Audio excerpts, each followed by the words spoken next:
Welcome everyone. Good morning, good afternoon, good evening to some of you. Thank you for joining us for this webinar on remote monitoring and source document collection in DFdiscover. For those who don't know me, I'm Laura Joldersma. I'm software developer and data manager at DFnet Software. I've been working with DFnet for about 4 years now, but I've been using DFdiscover as well as DataFax for a long time, pre-EDC days, before remote monitoring was something we really talked about. And I think a lot of you listening are in a similar boat as well. A couple of housekeeping notes before I get started. We are recording this webinar, so we'll be able to post the video and the slides to our website within the next few days, so you can review this at a later time or share with others. We will have time for questions and comments after the main presentation, so if you think of any questions during the presentation, feel free to type them into the chat box in GoToMeeting, and I'll address them all at the end. So the reason we wanted to put together this webinar is partially because of a lot of the recommendations from regulatory authorities on moving from on-site monitoring visits to remote monitoring due to COVID-19. And we here at DFnet Research have also had some experience over the last few weeks in doing that move from on-site monitoring to remote monitoring. And so we wanted to share some of the things that we've learned and are continuing to learn from that experience, and provide some details that are on the tools that are available within DFdiscover to help you implement remote monitoring if that's something that you're thinking about.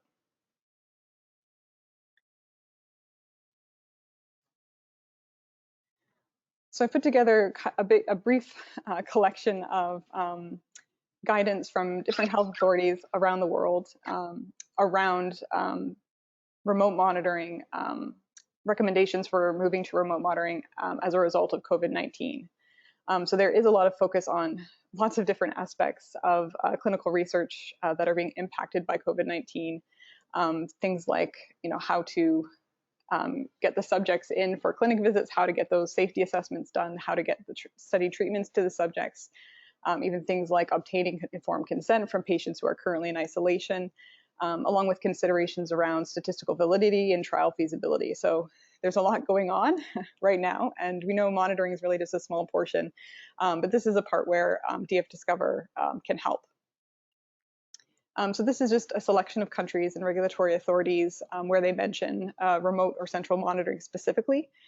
Pretty much all countries recommend making the change. Notably, the European Union is one exception, where remote source data verification is generally not allowed due to patient privacy concerns and the additional workload on sites. But some countries are looking into temporary solutions specifically for this time. So I'm sure you're all really hearing these messages around making the move to remote monitoring. There's not really one way remote monitoring is done. You can actually do it in a number of different ways. So, for example, monitors might perform virtual monitoring visits by getting temporary access to the site's local system in order to review their source documents. In other cases, sponsors might provide a separate platform that's specifically for the collection of source document and perhaps tracking of monitoring activities. Other studies might rely more on looking at the data in aggregate, using statistical monitoring to find outliers, looking at data trends, rather than doing a field-by-field SDV. Another scenario is collecting both CRF data and source documents within the same system. And that's where DFdiscover can help. That's the solution that DFdiscover can provide. It's not always possible to do it this way, depending on a whole slew of different factors, but it can be really more efficient to have the study data and source documents together within one system. So the way this works in DFExplore is pretty simple. Because DFdiscover is a hybrid system, we're allowing for both paper-based and electronic data collection. The tools that support paper-based data collection are also really useful for collecting other types of documents. So the site would enter their data as usual, and then in addition attach their source documents. And then the monitor would get access to those to review the document and complete SDV.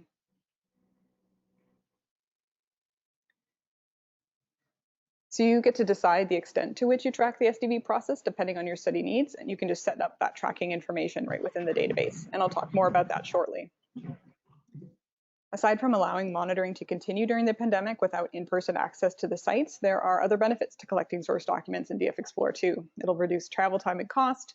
It'll allow the monitor to follow their own schedule to complete monitoring instead of having to rely on the site's time to get those on-site visits completed. Want to go ahead and call it? Yeah, I'm assuming it's dead in the water. Thanks so much. See you later. Sorry about that.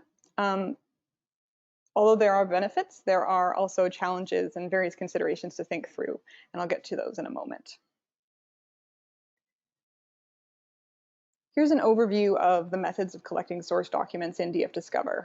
There are a few different ways of doing it. So as I mentioned, we do support paper-based data collection, and those also support source document collection. So those are DFsend, email, and fax. Those are ways to allow users to send documents into DFdiscover without having access to DFexplorer. But you need a way to identify where that document goes. So this is the subject as well as the CRF, but also what study it belongs to on your server. Within DFexplorer, the Submit PDF feature works the same way as DFsend, email, and fax. Attach subject document is different. It allows you to attach not just PDFs, but also images, audio, video, and DICOM files, and it allows users to attach the documents directly to the CRF in DFexplorer. Import subject CRFs, is a little bit different. It's more designed to take a PDF with lots of different documents included in it and attach each page separately to different records. And finally, DFattach is a command line program that does the same thing as attach subject document, but it can do it from the command line. So it allows you to take a whole set of files and attach them to records, as many files as you want, without having to use DFexplorer.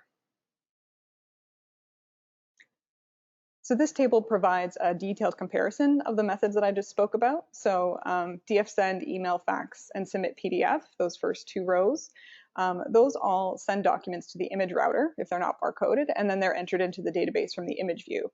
So they're not necessarily ideal for source document collection. I think there are ways of doing it, but not necessarily ideal. The bottom three methods in the table, those all attach documents directly to a data record, whether it's a new one or an existing one. They all have a file size limit of 25 megabytes. And for each of these methods, attaching or importing a document to a blank record creates a pending record, and otherwise it attaches a record without having to resave the CRF. Both attach subject document and DFattach allow the multiple file types I mentioned. Import subject CRFs only accepts PDF. I'll get into a bit more detail about the differences between attaching and importing. One thing to point out is how they handle multi-page PDFs differently. When you're attaching a multi-page PDF, it gets attached as a single document which you can review, whereas with importing, each page of that multi-page PDF will be attached as separate documents in the database.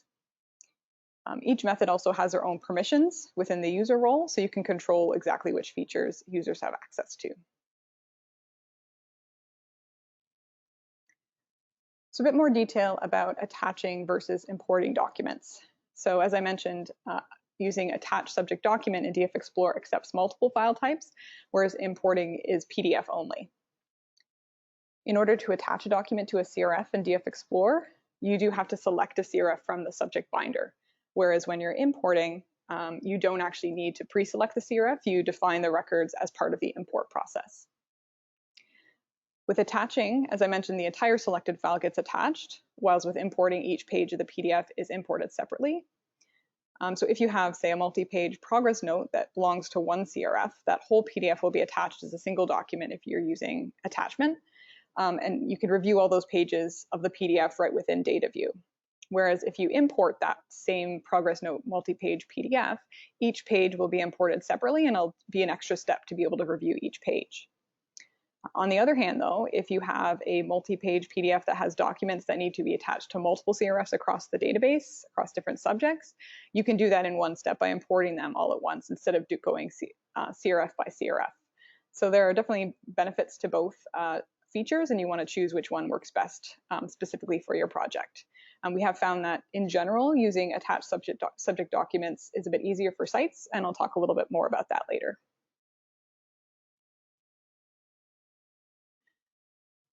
So outside of DF Explorer, DF Attach is really useful for automating attaching documents in bulk. So the key fields of the record, so the subject ID, the plate number, and the visit number, the fields of the records where you want those documents to be attached, you need to define that either within the file name of each file or within an input data retrieval file. Here's an example of how that might work. So we have 4 PDF files in a directory. They're all lab reports for different subjects, and they're all going to visit 1 plate 10. So you can see within the file name, it starts off with a subject ID, underscore visit number, underscore plate number, and then after that, it doesn't really matter. The script isn't going to read the rest of it. It's just looking for those 3 key fields. And these all belong to study 200. So when you run the DFAttach command, as I've outlined it here, it'll go through the contents of that new docs directory and process all of those, attach those documents to the defined keys. So either it'll create a pending record if that record doesn't already exist, or otherwise just attach it to the existing document, to the existing data record. And then once it's finished, it'll create an output DRF. So that's the -ODRF part of the command. And so you can easily pull up the records that were the records with new attachments to it for review. The programmer guide, chapter 3, has a lot more detail and more examples about how to use DFAttach if you're interested. So I talked earlier about the challenges or the benefits around remote monitoring, especially since it's such an important issue at this time. But there are a lot of challenges. Privacy and security are obviously 2 of the big ones around collecting source documents, anywhere outside of the site. There are certainly scenarios where it just won't be allowed, but in some cases there are ways to make sure it can be done. Another big challenge is figuring out what sites are capable of doing and what they actually need to allow remote monitoring to happen. And that'll vary a lot from site to site. There'll be different policies and procedures in place, contracts with sponsors and vendors, which may need to take remote monitoring into account. De-identification is a big part of the process of collecting source documents, and I'll talk a little bit more about that in the next slide. For some studies, there might be requirements for creating certified copies of source data. The actual process of scanning and attaching can be a challenge for sites in general, but also especially during this time. With the pandemic, there are obviously a lot of other priorities that site staff need to address, both for the study itself as well as for research more generally within their organization. So in some cases, source data verification might just need to wait for the time being. The need to be flexible and adaptable is really especially relevant right now. Not all studies and not all sites are the same. So something that works well in one situation might not work well in another. And we've certainly found that as we've developed remote monitoring processes for our studies, that being flexible to the site's needs is really important to make it a process that will actually work for everyone. So all of these things sort of contribute to making remote monitoring not always the easiest thing to deal with, although there are great benefits to it. So a few more details about de-identification. In a lot of cases, probably in the majority of cases, unless it's specifically allowed in the protocol and consent process, personally identifying information may not be allowed at all within the database. So that information needs to be removed before the source documents can be uploaded. So DFdiscover doesn't currently have any tools within the software to do this, so de-identification needs to be done before it's attached within DF Explorer. So part of the process is making sure that personal information can't be re-identified. So with certain types of tools, especially with PDFs, it might be possible to remove something that seems to be blocking information. It hasn't actually been removed from the file. Adobe Acrobat Pro DC is probably the most common solution for this issue. There's a redact feature that they have specifically for PDFs. There are a lot of free online PDF tools available if you Google, but beware of security and privacy issues there to make sure that's what's really happening. Really basic process for de-identifying source documents would be to take a screenshot of the document, open that screenshot in an image editing app, something like Paint or Google Drawing, nothing fancy like Photoshop, and then use those drawing tools within that app to redact the personal identifiers, and then save that image, the new image, as a separate file.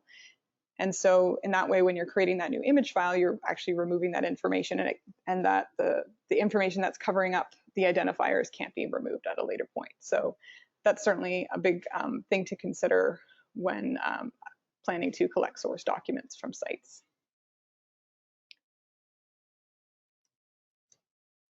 So there are several factors to consider when planning how remote monitoring will actually work in your study. Thinking specifically about how source documents are collected, you want to consider how many source documents are actually needed and what kind they are, and are they required for every subject, for every visit, for every CRF? And when does the site actually need to submit source documents, and how will they do it? Are they doing it once, just for this specific period, for one specific monitoring visit? Is it for a specific set of data, or are they submitting source data from the beginning to the end of the study? And how will the sites know where to attach the documents in the database? So unless you're collecting it on every single CRF in the database, how will you provide the site with guidance on where it needs to go to make sure they're putting it in the right place? Do the sites need to attach source documents one by one, or might it be easier for them to be able to provide larger PDF files with documents for multiple CRFs, even multiple subjects? And is there a way for data management staff to attach source documents on the site's behalf? So instead of requiring the sites to actually do the attachment, perhaps there's a way for the sites to provide the source documents, say via secure Dropbox, and then the DM staff use either DFattach or import subject CRFs to get them into the database. Thinking about planning for remote monitoring from the monitor's viewpoint, how will SDV be incorporated into the data validation workflow? So you probably already have your monitors accessing the database. Can you incorporate that source document review process within your workflow? You might want to use a validation level or two that are specific to SDV.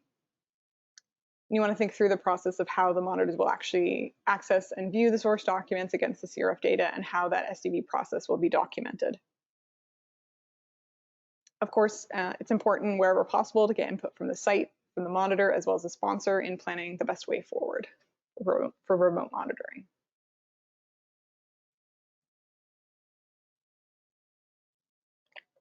So thinking again about whether data management staff can help sites to submit source documents, let's think about how to choose the best method. So those methods I talked about earlier in the webinar, which one would best suit your situation? So if the site staff are submitting the source documents themselves, attached subject documents is probably the best option. It is possible for them to use import subject CRFs, but it's a bit more effort and it might be a bit complicated for them. If you can figure out a way of including study, subject, and CRF information on the source documents when the sites submit, then you might be able to use email, fax, DF send, or submit PDF. That is another option. And in that case, the data manager would be entering those source documents using image view. But if it's possible for within your study or within your organization to have DM or other types of central staff to help the sites by submitting documents in DF Explorer on their behalf, DFattach is a really great option, and both attached subject documents and import subject CRFs will work really well. Import subject CRFs is probably more efficient if the sites are able to get those PDF documents together with several documents for different subjects and different visits in one go. It might be easier to use the import feature.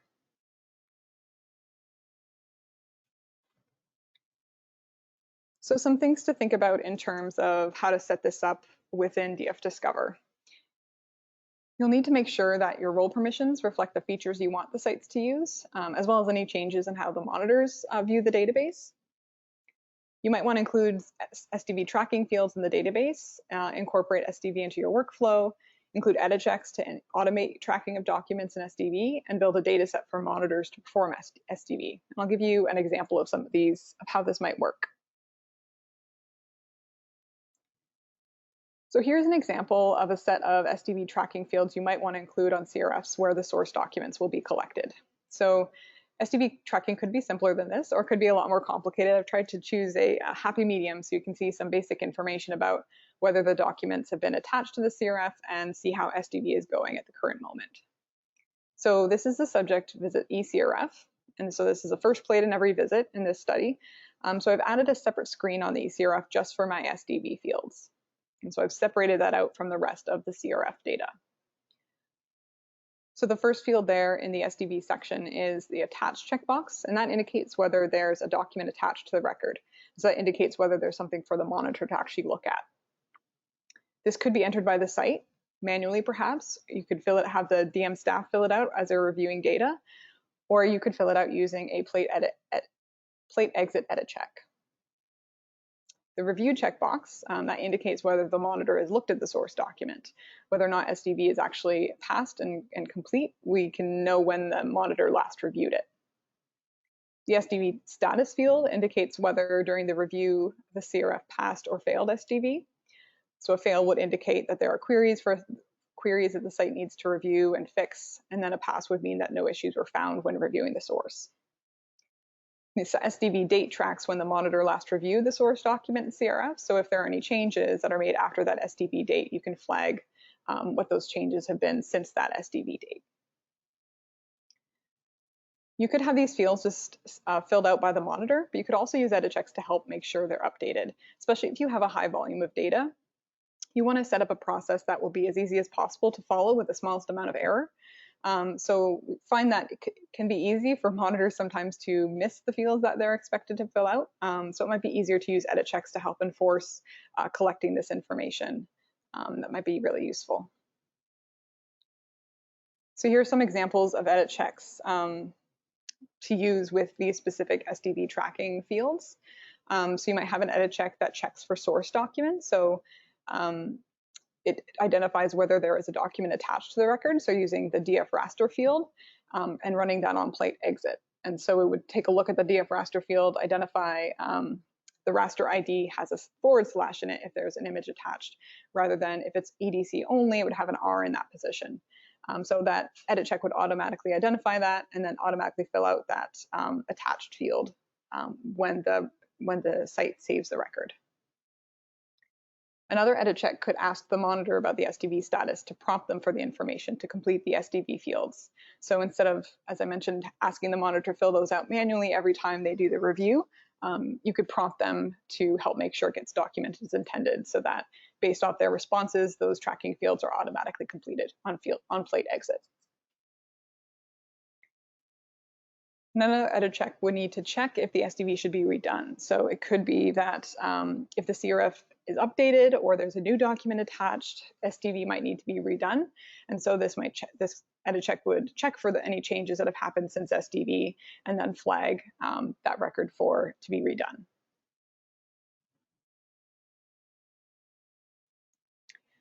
So we found tasks are really helpful as a tool for monitors. And here are a couple of examples of how you might set up a task to pull records that are ready for the monitor to perform SDV. So the first way would be based off validation levels. So the assumptions here are that you have a level, say level 4, that indicates that records are ready for SDV. And then another level that indicates that SDV has been completed. So that's level 5. In this example, source documents for each visit are only attached to plate 1. So instead of each CRF within the visit, the SDV is just tracked on plate 1 because that's where the source documents are attached. This makes life easier for the site, but it might make things a little more complicated for the monitor. This task pulls up all final plate 1 records that are currently at level 4, where that attached checkbox is marked. So when the monitor completes the review and saves the data, those get bumped to level 5. And since the monitor's only updating plate 1, you could use a separate process to batch validate the other visit records up to level 5, so everything's consistent. Another way to set up a task might be by using a program called dfmkdrf.journal.jnl, dfmkdrf.jnl. So that's a program that basically searches the journal files in order to select records for review. So in this case, I'm identifying any records that are currently final at level 4. It's not limited to plate 1. I'm not worrying about whether the attached checkbox is marked because I'm assuming that because it's at level 4, that's been taken care of. And so that's another way to sort of pull up specific information in 2 different ways, where we're looking at slightly different things to make sure the monitor is able to review those records that require remote monitoring. A couple other points that are worth thinking about as part of this process. So I mentioned earlier on that the primary and secondary documents. So when a document is first attached, that gets saved as primary. And subsequently, any documents that are attached are secondary, and they only become primary if they're manually changed to primary. And the reason that this is important is that primary documents are shown right alongside the CRF and DFexplorer data view. But the secondary images, you can only see them by opening up the review images dialog separately. I'll talk a little bit more about that shortly. I also talked earlier about using plate exit edit checks to track source documents in the SDV process. Something to consider is that when documents are attached or imported, the CRF doesn't need to be saved again to apply the changes. So when the site makes changes to the data or responds to a query provides a reason, they need to save the CRF, otherwise they'll lose their work. But when you attach or import documents, they don't need to save the CRF again. They're not forced to save the CRF again. So you want to consider when you think about the steps the sites need to take when submitting source documents. If you do want a plate exit edit check to be fired, you need to train the sites to make sure they're saving the record after they've submitted a source document. You might want to consider using the DF Open Study edit check to set the site staff's working mode to validate. So that way they can just easily hit final or incomplete on their record after attaching a document.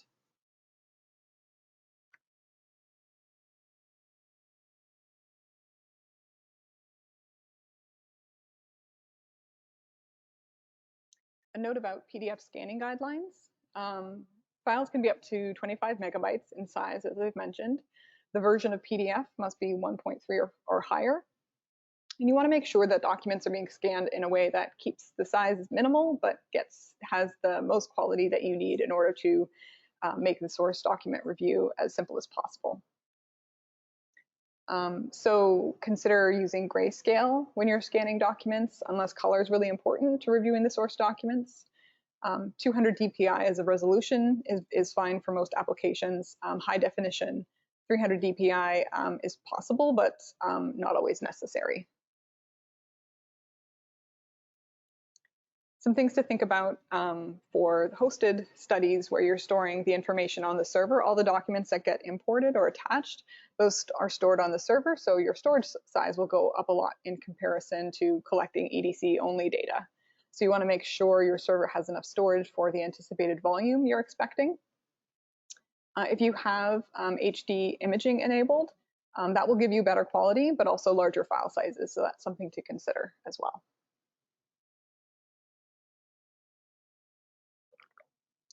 In the process of transitioning to remote monitoring in some of our studies, we've done a lot of training of our sites.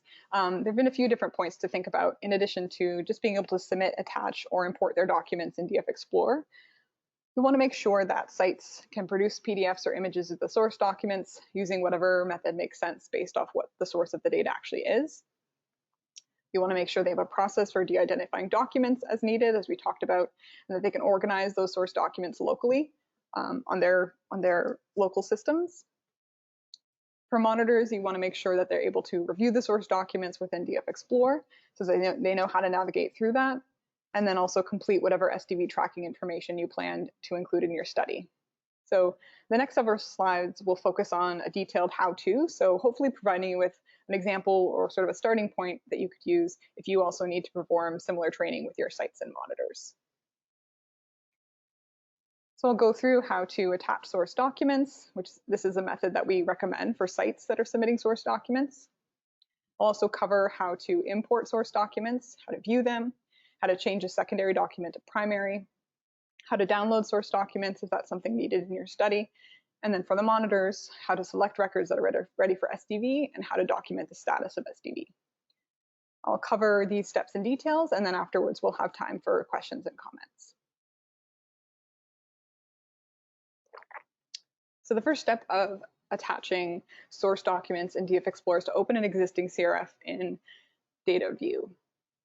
Although sites can attach documents to a new blank CRF, we do suggest that they first enter data and then save that record first and then go back and attach the document. So this will help avoid having pending records in your database with a document attached but no data actually entered. And you only can attach a document to a record if there are no unsaved changes on it. So the site does need to save any changes before they do the attachment. So on a CRF with data already entered and saved, you want to select Attach Subject Document from the plate menu, and this will open up a file selection dialog where you can find the source document you wish to attach. There are multiple allowed file types for PDFs, images, audio, video, and DICOM. When you're in the file selection dialog, make sure you have those correct file types allowed so that you can select the correct file from your computer.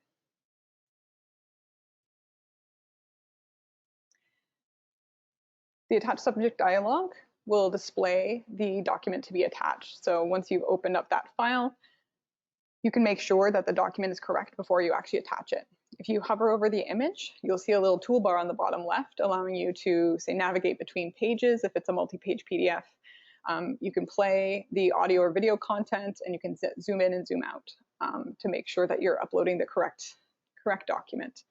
Once you're ready to attach, click Attach, and you'll be prompted for your username and password to verify that you really want to go ahead. You won't be able to undo this process. Then they can go ahead and save the CRF to complete the process.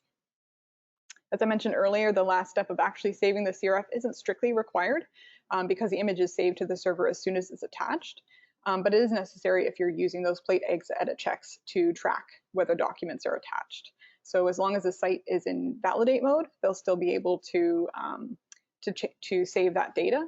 If they're in the default modify mode, they need to change something on the CRF before they're able to save the CRF again. So validate mode will really help in this situation.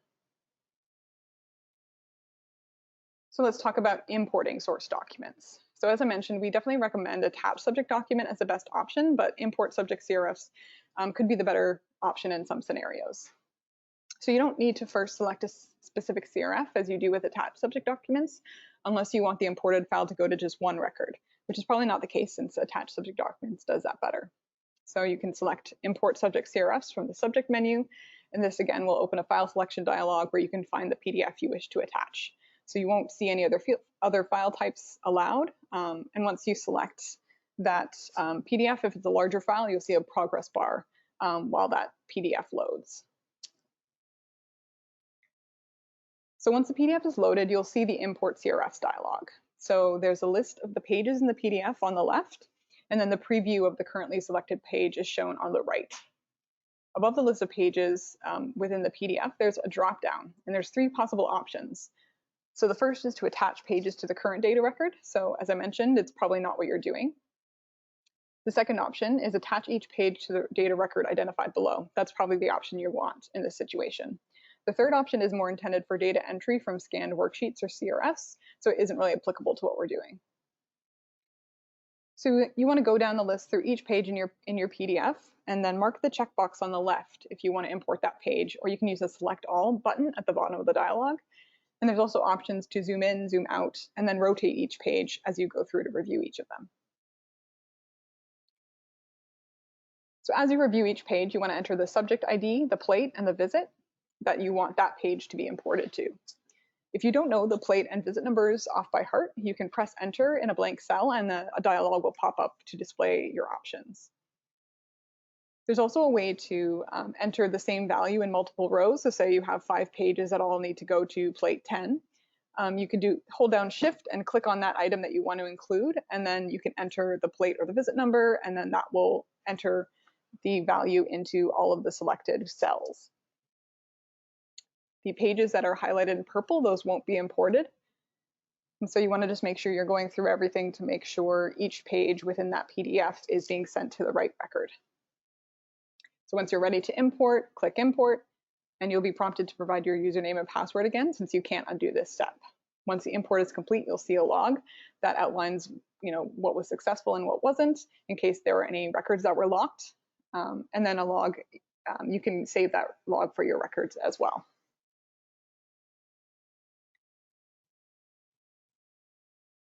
So how to view source documents. So now that we have them attached or imported within the database, how can we go back and review them? So in data view, when you open a CRF, you can tell whether there's an image attached by looking for the little documents icons on the bottom right of the CRF. There's one button that indicates the number of documents that are attached to the CRF, in this case 3, and that includes both primary and secondary documents. And then next to that number is a small I button, which will show or hide the primary document that's attached to that CRF. So you can click I to show or hide that primary source document. So you can see on the screen that the subject binder is on the left, the CRF is in the middle, and then on the right-hand side is the primary source document. So it won't show you any secondary records. I'll get to how to do that in a moment. You can adjust whether the source document appears on the right, on the left, above, or below the CRF, and that's within user preferences. There's another preference under image window, that first one listed, auto open / close as images available or unavailable. That allows you to choose to see the document alongside the CRF right away. So if it exists, you'll always just see that source document pop up next to the CRF. So that's an option to enable if you wish. And you can also set that preference within the DF Open Study Edit Check if you wish. So you can hover over the document in data view there to display the toolbar. So if it's a multi-page PDF, you can page through each of the pages, you can zoom in, you can take a snapshot, you can play audio, video, or DICOM files right within data view. So clicking the number button, so in this case it's a 3, that opens a review images dialog. And so that lets you see all of the source documents, primary and secondary, for the current CRF.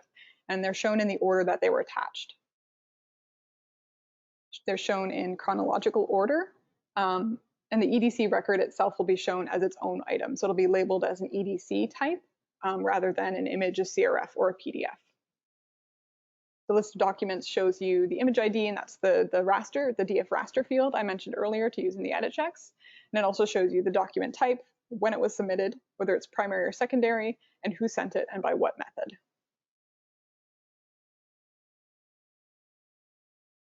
So I talked earlier about changing a secondary to primary. So you want to, within that review images dialog, click on that image that's currently set to secondary that you want to make primary. Just click that primary button and then apply, and then you'll have to confirm to save your changes. It's pretty simple. And so now once that new primary is selected, when you go back into data view and you open up the document viewer, you'll see that new primary document right next to the CRF. There are a few other things you can do in the review images dialog. You can delete a document if you need to remove it. You can use fixed keys if the document needs to be moved to another CRF. And there's a split function at the bottom that allows you to view documents side by side. So in case you need to compare the primary document to a secondary document, you can look at them next to each other.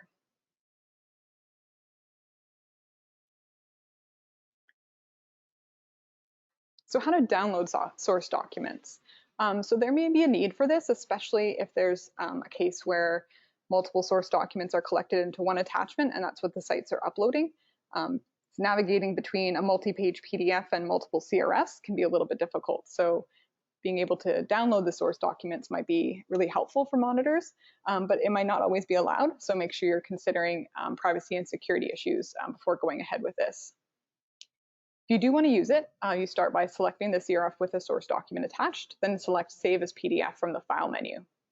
So in the Save as PDF dialog, under the selection criteria, you want to select Data and Images, and you can identify for the current plate, current subject, the current visit, current task set, decide which records, whose source documents you want to print. Under the Save options, select Images, and then all images under there, so you get both the primary and the secondaries.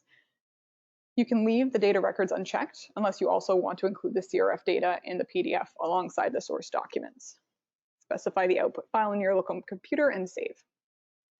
This feature does require specific permissions, so it's a print save images option under DF Explorer. So you need to enable that to make that happen. So if this is something you don't want to allow the monitors to do, you can easily disable that within your role.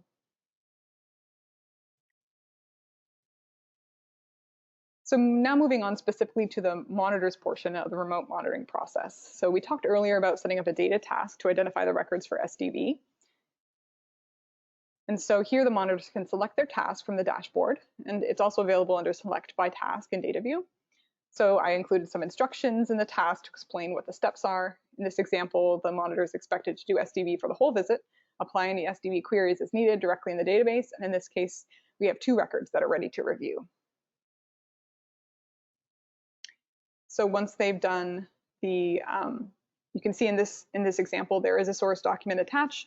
the monitor goes through and performs SDV, reviews what they need to review, and then clicks final when they're done. And so they're first prompted to confirm that they reviewed the source document. And once they confirm that, they're asked if SDV passed or failed. And so based off those responses, we update the edit check updates the SDV tracking fields. And now the record, this record in particular, is now registering SDV as complete yesterday.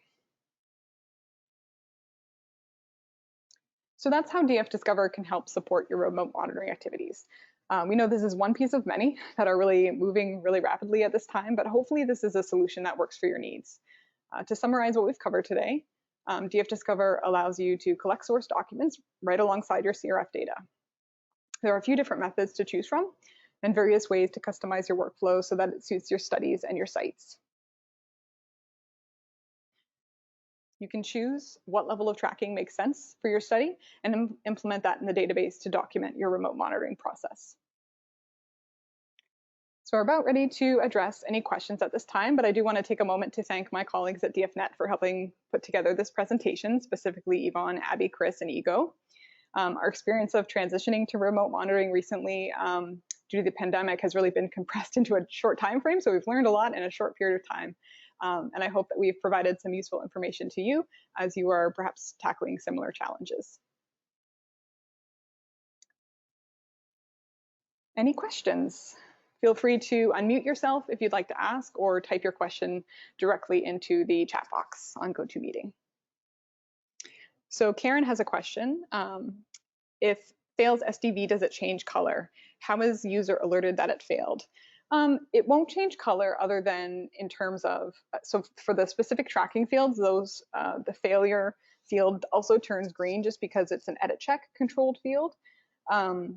But in theory, the process that the monitor would follow is that they would go and apply the queries directly on the fields that need to be updated.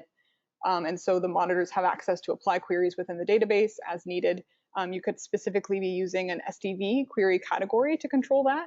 And so, you know, the site would see those SDV queries in a similar way to how they'd see all of their other queries. And then those tracking fields are just tracking. Those fields won't reflect to the site what the issue is. It'll be more, the site will see their status based off the number of queries that are still outstanding.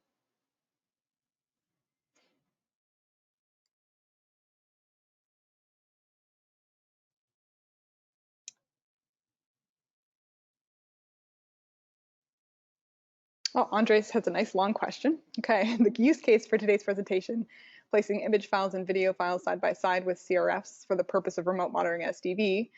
But I suppose this strategy and solution could more generally be applied to any clinical trial process that needed to place image files and video files next to CRFs, like adjudication of endpoints in cardiovascular trials. Yes, absolutely, great point. It's not limited to source document verification, or remote monitoring. You can kind of use it for any kind of documents you want to be able to include in the database. You know, even thinking of something like site management documentation, so things like ethics approval, things like study drug management information. It might not be relevant to a specific subject, but you could say have a specific subject within each site where you just collect specific types of documentation at the site level rather than at the subject level. So yeah, there's a lot of different things you could do with this extra functionality in DFdiscover that isn't really common in most EDC software. Because we support paper CRFs, there's a lot of other things you can do with that functionality depending on what you need to do in your trials. Adjudication is a good example. Any other questions? Well, if you do have anything else you'd like to ask, please feel free to get in touch. We really appreciate you joining us today, taking the time to talk about this issue. Oh, I'm sorry, there's another question from Karen. When attaching documents, the user enters their username and password for each document. Can you upload multiple? So entering multiple documents, you can do that through the import process. You know, as I talked about, you only need one username and password if you're using the import. But if you are using the attached subject documents, you do need to do your username and password every time. It will only require your password once you've done the user first within one session. But yeah, that's part because you are, you know, as soon as you attach that document, it'll be saved to the server immediately instead of waiting until you save the CRF. The username and password is required. Great. Thank you so much for joining us, everyone. We'll make the video and the slides available on our website in the next few days. And if you do have any feedback about how remote monitoring is going for you, challenges you're facing, any solutions you've developed, we'd love to hear from you. Please do let us know if we can support you in any way. Just get in touch. Thank you all. Take care, stay healthy, and we'll talk to you soon.